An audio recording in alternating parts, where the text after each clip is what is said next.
And many people go through life never getting in touch with their greatness because of the lack of motivation to push themselves, or because they have not found something that they believe to be worthwhile to challenge them. I heard a poem once that said, many a flower has bloomed unceasingly and wasted sweetness upon the cold desert air. It's translated, that means simply that many a talented persons have gone unnoticed, and the world never had a chance to be exposed to their talent because that person did not take the time to begin to express or to demonstrate or to motivate themselves in the direction to bring that which they came into the universe to bring. How can you measure your motivation? How can you evaluate where you are on a scale of 1 to 10? Let's do this for ourselves mentally. How do you rate yourself from 1 to 10? Your mental attitude about yourself, how you feel about you, how you feel about life. How do you rate yourself on a scale of 1 to 10 in terms of your physical appearance, in terms of your health? Do you take care of yourself? Are you allowing yourself to get overweight and out of shape? Are you conscious of your health? Are you watching the food that you take into your body? Do you make a deliberate effort to exercise? You know, it was George Burns, he said, we cannot help getting older, but we don't have to get old. And many of us get old before our time because we don't take time to take care of ourselves. Your environment is a very good indicator. On a scale of 1 to 10, is it what you want it to be? Do you find it desirable? Are you satisfied? The job or career that you're involved in. Someone said that 85% of the American public are unhappy with their jobs. Are you spending 8 hours a day just doing time? Doing something that you don't find challenging, that does not make you stretch mentally, that does not stimulate you, that does not inspire you. Something that you don't find a sense of fulfillment in it. If you're doing that day in and day out, it has to affect how you feel about yourself, your level of motivation. Your relationships. What kind of impact is it having on your life? Is it nourishing or is it a toxic relationship? Does it drain you or does it build you up? Ask yourself that. How motivated are you to do something about it? Your contribution, your actions. What are you giving? Many people will leave the universe without a trace. No one will know they were here. And in fact, under their name, we could put under there, not used up. Will anybody know that you came this way? What contribution are you giving? What will you leave? What will be different because you came this way? Someone once said that life is our gift to us that God has given us, and how we live our lives is our gift to God. What kind of gift are you formulating? Is this a gift that you like to take back and do something else before you turn it in? Think about that. What can we do? What are some of the keys that we can begin to use to motivate ourselves when our batteries run low? Because I don't care who you are, I don't care what you do, at some time you are going to get tired. At some time you're going to get in a rut. Seem like nothing you do works out right. And sometimes it just seems like you just don't have the wherewithal or the will to do anything. That sometimes you act like you're punch drunk. You're just wading through life, just doing time day in and day out, looking at non-discriminatory television, anything that's on, just looking. And depressed, feeling powerless, feeling useless, and bored. What do you do? How do you get yourself out of a rut? How do you, when you know you can do more than what you've been doing and you're not doing it and you're discontent with where you are, you get angry at yourself. How do you get out of that rut? How do you motivate yourself? One of the things that we must do is that we must be involved in working on achieving self-mastery. You must work on yourself continuously. Never be satisfied with yourself. Always know that as you invest the effort and time on you, that's the greatest ability that human beings have above animals. See, a dog can't be anything but a dog. Tree can't be anything but a tree. Human being, you've got unlimited potential. You can put effort on you, and by concentrating on you and developing you, you can transform your life wherever you are right now. So you want to work on yourself. You want to read books that inspire you and motivate you. You want to listen to tapes over and over and over again. And I suggest that you listen to tapes when you first get up in the morning. You want to control the spirit of your day. When you first wake up in the morning, your mind is operating at 10.5 wave cycles per second. That's when the subconscious mind is most impressionable. Whatever you hear in the first 20 minutes when you wake up, that will affect the spirit of your day. When you listen to tapes, listen with relaxed belief, believing that this can happen for you. And by listening to them, listen to them over and over and over again, and you will get a breakthrough. You can listen to the same tape for months, and all of a sudden you hear something you never heard before. It have a special meaning for you. Or read the same book over again, and you find some special insight. You said, I can't believe I didn't see that the first time. So you want to be involved in developing yourself. Most people won't do that. Most people won't take that kind of effort and invest that kind of energy in themselves, because they will fall prey to that conversation within. Oh, don't do that. You don't have time. You're too busy. You're too caught up in the rat race.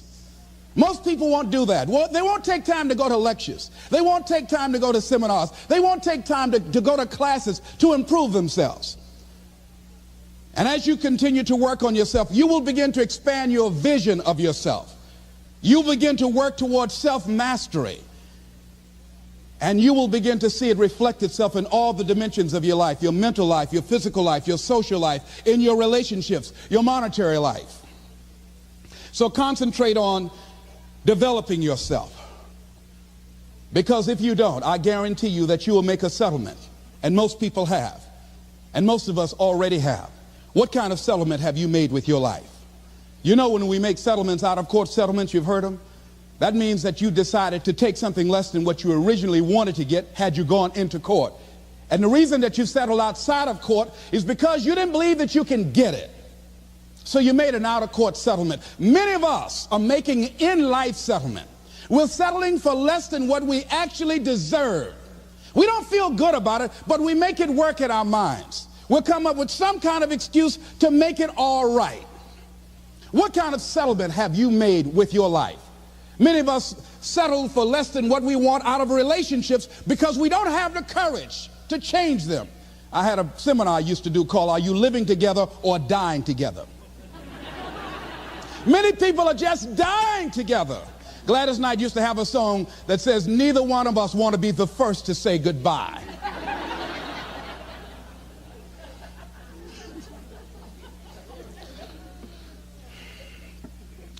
The next thing is, in order to begin to find some keys to self-motivation to drive yourself, in addition to working on yourself, and as you work on yourself, you feel good about yourself, and as you feel better about yourself, you treat yourself differently. Develop a health plan.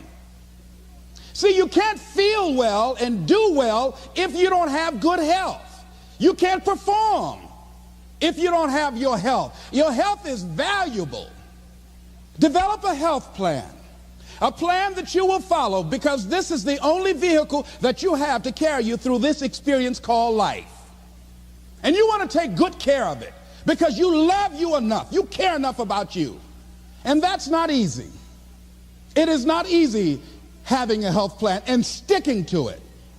But you're worth it doing it again and again and again. I have lost 22 pounds several times. I always do it. I love potato chips.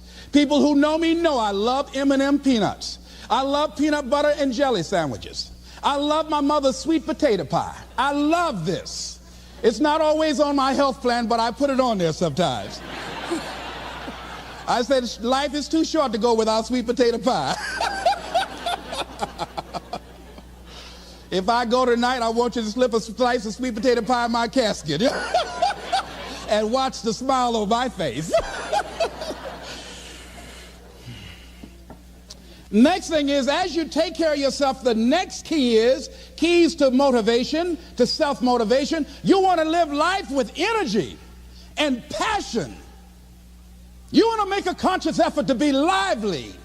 See, in life, you either saying hello or goodbye. You either on the way or in the way. Leave dead people alone. Some folks just walking around looking sad. How you doing, honey? Stay away from these people. Just go away from them. It affects you.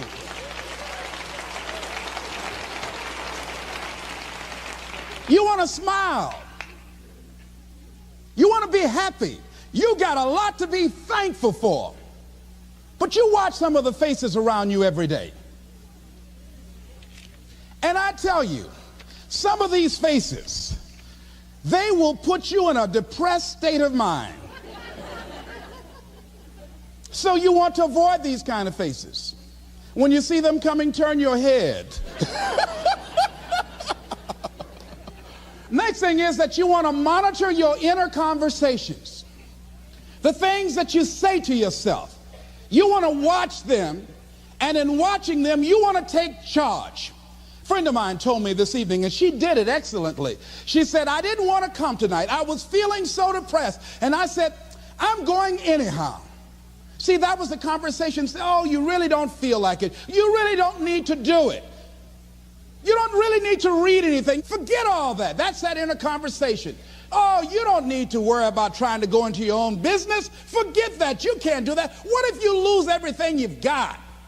That inner conversation that stops you from doing the things you want to do less, don't do that. How can you possibly think about being a motivational speaker? You don't have the contacts. You don't have the money. You don't know the right people. You're going to get up there and your mind's going to go blank. Forget all that. You remember that time you got up before some people and you panicked? You stood up and your mind sat down? Don't you remember? And I said, yes. And then I said, shut up. So you've got to learn to stand up to yourself inside yourself and short circuit, override that conversation that's always going on. 85% of what that conversation will tell you is negative. It's negative. It will tell you you're tired when you really are not tired. It will tell you you can't do it. It will fill you with fear.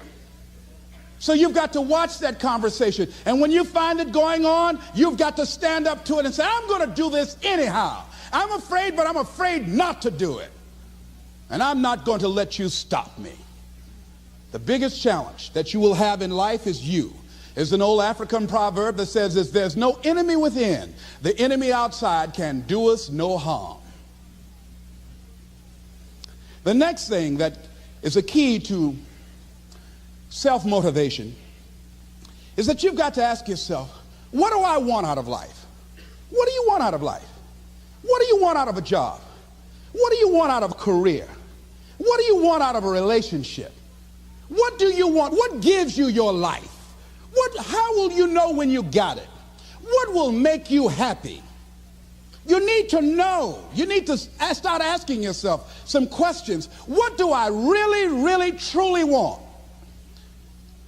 You need to be exact about that. Don't be vague. Oh, I just want to be happy. That's too vague. What will make you happy? How will you know when you got it? Zero in on it. Be exact. Be specific. And as you do that, that will stimulate that superconscious mind or the reticular activating system of your mind that will begin to find those things, to identify with it. And once you begin to determine that which you want, take the time to write it down. Don't just think about it. Write it down. That is a subjective process that engages the subconscious mind. Write it down. Once you write it down, read it 3 times a day, morning, noon, and night. Why is that important? Because what it will do, it will cause you to focus. It will cause you to concentrate.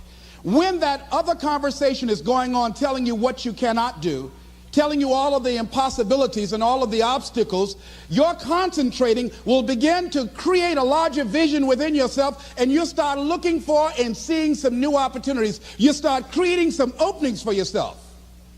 As you begin to read that every day, day in and day out, that will make you focus. That will discipline your thinking. And you'll get all kind of creative ideas. As I talk to you right now, being involved in this immersion process, you're going to create some openings for yourself. You're going to get some ideas. You're going to feel your adrenaline flowing, and you're going to think about something, some idea you had, and you say, I want to go back and I'm going to look at that again from a different vantage point, not from the level of the problem or the obstacles that I encountered, but from a higher vantage point. Because what you will begin to see and to know as I talk to the higher consciousness within you, that you are powerful, that you are a miracle worker. And that inner conversation has conditioned you to believe that you are not.